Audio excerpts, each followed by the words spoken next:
في أعماق التاريخ المغربي هناك شخصية يلفها الغموض والأسطورة، إنها عائشة القنديشة، المرأة التي حيرت الأجيال وأثارت الخوف والاحترام في آن واحد.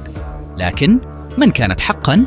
هل كانت عائشة القنديشة ساحرة مخيفة، أم امرأة مناضلة قوية، أم ربما ولية صالحة لها بركاتها؟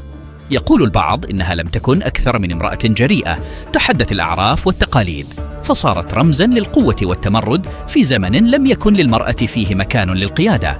لكن هناك من يؤمن بأنها كانت أكثر من ذلك.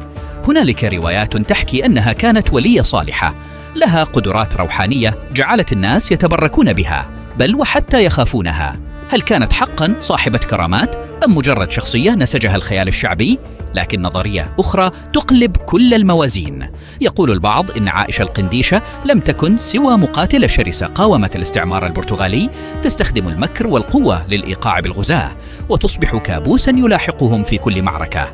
فهل كانت بطلة قديسة، أم مجرد أسطورة صنعها الخوف والخيال الشعبي؟